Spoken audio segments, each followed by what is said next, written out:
एक बार की बात है, एक बहुत अमीर करोड़पति आदमी था जिसका नाम कालू था। वो अपने शहर में डाकू कालू के नाम से मशहूर था। कालू ने तरह तरह के गलत काम करके बहुत सारा काला धन इकट्ठा कर रखा था। एक दिन कालू बैठे बैठे सोचने लगता है, अब तो मेरे पास इतना सारा पैसा है, मुझे लगता है कि अब मुझे शादी कर लेनी चाहिए। पर इस शहर में कोई लड़की मुझसे शादी करने को राजी होगी? एक काम करता हूँ, दूसरे शहर चला जाता हूँ और वहाँ मैं अपना एक नया घर बनाऊंगा और वहीं किसी लड़की से शादी कर लूंगा।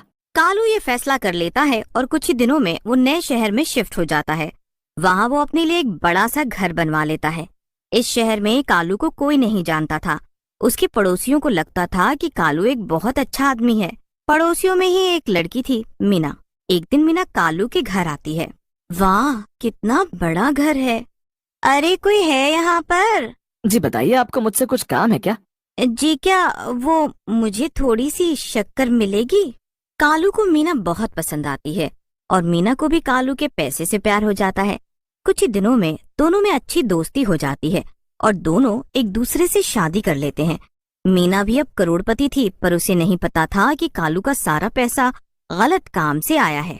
एक दिन कालू को अपने दोस्त से मिलने पुराने शहर जाना था। मीना सुनो, मैं दूसरे शहर कुछ काम से जा रहा हूँ। तुम्हें कोई भी चीज की जरूरत हो तो बेझिझक तिजोरी से जितने पैसे चाहिए हो ले लेना और शॉपिंग पर चले जाना, ठीक है ना?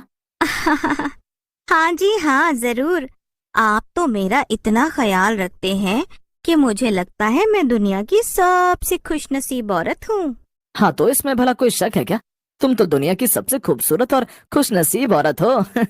इसके बाद कालू चला जाता है और उसकी गैर हाजिरी में उसका एक पुराना दुश्मन घर में चाकू लेकर घुस जाता है। मीना उसे देखकर हैरान हो जाती है। अरे, कौन हो तुम और ये चाकू लेकर कहाँ घुसे चले आ रहे हो? क्यों भाभी जी, आपको कालू ने बताया नहीं क्या मेरे बारे में? चलिए कोई बात नहीं, मैं ही बता देता हूँ, लेकिन आपको मारने के बाद। इतना कहकर वो मीना पर चाकू से वार कर देता है और मीना वहीं जमीन पर गिर पड़ती है। मीना मरने से पहले उससे पूछती है, कौन हो तुम और मुझे क्यों मारा तुमने? आखिर मैंने तुम्हारा क्या बिगाड़ा था? वो डाकू कालू ने मेरे पूरे घर को बर्बाद कर दिया और फिर यहाँ दूसरे शहर में मजे से शादी करके बैठा हुआ था, तो मैंने उसकी बीवी को मारकर अपना बदला ले लिया, समझी? इतना कहकर दुश्मन वहाँ से चला जाता है।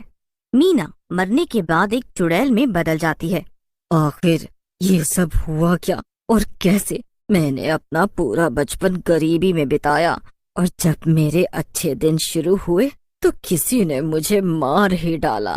नहीं, ये नहीं हो सकता। अभी भी ये सब मेरा है। ये पूरा घर मेरा है।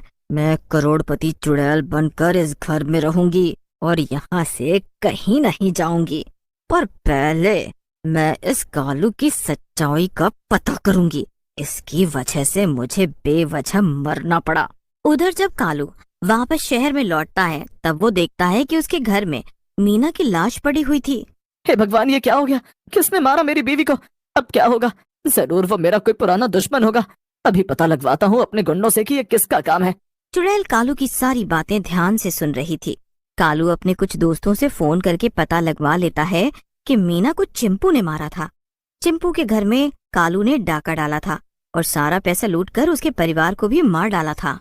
अब मैं उस चिंपू के बच्चे को नहीं छोड़ूंगा। उसकी इतनी हिम्मत, मैं उससे तो मरवा ही दूंगा। पर अब इसका क्या करूं? मुझे लगता है मुझे दूसरी शादी कर लेनी चाहिए। अभी मेरी उम्र ही क्या है? अगर मेरे बच्चे और परिवार ही नहीं होगा तो आखिर इतना सारा पैसा लेकर मैं कहाँ जाऊंगा? ये सब सुनकर चुड़ैल आग बबूला हो जाती है। वाह वाह, अभी मुझे मरे एक हफ्ता भी नहीं हुआ और ये कालू का बच्चा दूसरी शादी करके मेरा सारा पैसा किसी और के नाम करना चाहता है। नहीं, मैं ऐसा हरगिज नहीं होने दूंगी। इसे तो मैं मेरे घर से धक्का मार के अभी निकालूंगी। चुड़ैल जादू करती है और डाकू कालू उड़ता हुआ सीधा घर के दरवाजे से बाहर जाकर गिरता है। कालू फिर से घर के अंदर जाने की कोशिश करता है, पर वो फिर से चुड़ैल के जादू की वजह से बाहर जाकर गिर जाता है। जब बहुत बार कोशिश करने पर भी कालू घर के अंदर नहीं जा पाता, तब वो समझ जाता है कि ये जरूर किसी चुड़ैल का काम है। ये जरूर किसी चुड़ैल। तभी चुड़ैल घर के बाहर आ जाती है। हाँ, और ये किसी ऐसी वैसी चुड़ैल का काम नहीं है। इस सब के पीछे मैं हूँ, मैं मीना। मेरी मौत तेरी वजह से हुई है कालू, और अब मैं तुझे छोड़ूंगी नहीं। तूने न जाने कितने मासूम लोगों को मारा। अब ये घर और ये सारा पैसा मैं अपने पास रखूंगी और तू अब सड़कों पर घूमेगा, समझा? अब से मैं इस दुनिया की पहली करोड़पति चुड़ैल हूँ। अब मैं क्या करूं? न मेरे पास पैसे बचे हैं, ना ही मेरा घर। इस मीना की चुड़ैल को मैं ऐसे तो जाने नहीं दे सकता। मुझे कुछ तो करना ही पड़ेगा, पर क्या? कालू अपने एक पुराने दोस्त चमन से मिलने जाता है। अरे मेरे लंगोटिया यार कालू, बड़े दिन बाद आना हुआ। मैंने तो सुना था कि तूने सब गलत काम छोड़ दिए और तू शादी करने दूसरे शहर चला गया। कहाँ है तेरी बीवी? मुझे मिलवाएगा नहीं? अरे हाँ, जरूर मिलवाऊंगा। चल मेरे साथ चमन, मैं तुझे अपने घर ले चलता हूँ। अरे जरूर चल कालू। कालू चमन को अपने घर के बाहर ले जाकर खड़ा कर देता है और चमन से कहता है, जा चमन, तेरी भाभी घर के अंदर ही है। उसने मुझसे गुस्सा होकर मुझे घर से निकाल दिया है। अब शायद वो तेरी बात मान ले। तू मेरा इतना अच्छा दोस्त जो है। अरे अरे बस इतनी सी बात। रुक, मैं जाता हूँ और भाभी को मनाकर बाहर ले आता हूँ। चमन दरवाजा खोलकर घर के अंदर घुस जाता है। अंदर चुड़ैल आराम से सोफे पर बैठी हुई थी। अरे भाभी जी, आपको देखकर तो लगता है कि आप रात भर सोई नहीं। आपका भी दिल नहीं लग रहा होगा ना कालू भाई को घर से बाहर निकाल कर। चलिए अब आप उन्हें माफ भी कर दीजिए। बोलते बोलते जब चमन चुड़ैल के थोड़ा पास जाता है तो वो देखता है कि सोफे पर कोई असली औरत नहीं बल्कि एक चुड़ैल बैठी हुई थी। चुड़ैल चमन की तरफ गुस्से से देखती है। बेवकूफ, तेरी इतनी हिम्मत! तू मेरे घर में बिना मेरी इजाजत के घुस आया और मुझसे बकवास कर रहा है। अगर तू सचमुच कालू का दोस्त है तो तुझे भी शायद वैसे ही घर से निकालना पड़ेगा जैसे मैंने उस कालू को निकाला था। थोड़ी ही देर में चुड़ैल चमन को भी उड़ाकर घर से बाहर फेंक देती है। कालू डरा सहमा हुआ चमन के पास आकर कहता है, क्यों चमन, मिल गया अपनी भाभी से? जरा बता मुझे कि तुझे वो कैसी लगी। कालू के बच्चे, तूने मुझे बताया क्यों नहीं कि अंदर चुड़ैल है? मैं तो बाल बाल बचाऊं। ये सुनकर कालू चमन को सारी बात बता देता है कि किस तरह मीना चुड़ैल बन गई और अब वो उसे उसके घर में ही नहीं जाने दे रही और उसका सारा पैसा हड़प कर बैठी है। ये सब तेरे ही कर्मों का फल है कालू। अरे अगर तेरे घर में कोई इंसान घुस कर बैठा होता तब शायद मैं तेरी मदद भी कर पाता, पर अब इस चुड़ैल से बचने में मैं तेरी मदद कैसे करूं? ना बाबा ना, मैं तो चला। चमन, अगर तूने मेरी मदद कर दी तो मैं तुझे अपना आधा पैसा दे दूंगा और अपने घर में भी तुझे रहने दूंगा। क्या सचमुच में? चल ठीक है, फिर मैं करूंगा तेरी मदद, पर अगर मुझे जरा सा भी लगा कि मेरी जान को खतरा है मैं यहाँ से भाग जाऊंगा। ठीक है, मुझे शर्त मंजूर है, तू बस मेरे साथ चल। फिर क्या था, कालू और चमन मिलकर चुड़ैल को घर से भगाने का प्लान बनाने लगते हैं। चमन एक तांत्रिक को बुला लेता है। तांत्रिक घर के अंदर चला जाता है और एक जगह बैठकर अपने फोन में गेम खेलने लगता है। चुड़ैल तांत्रिक को बड़े ही ध्यान से देख रही थी। इन बेवकूफ लोगों को लगता है कि भूत प्रेत सच में होते हैं। अब मैं थोड़ी देर में बाहर जाऊंगा और उनसे कहूंगा कि मैंने चुड़ैल को भगा दिया और इनसे इसके खूब पैसे भी लूंगा। तांत्रिक गेम खेलने में ही लगा था पर चुड़ैल उसका फोन अपने जादू से हवा में उड़ा देती है।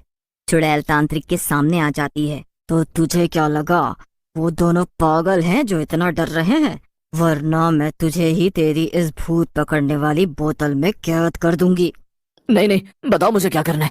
तुम जो बोलो कि मैं वो करूंगा, बस मुझे मारना मत, मेरे छोटे छोटे बच्चे हैं। ठीक है, रोना बंद कर।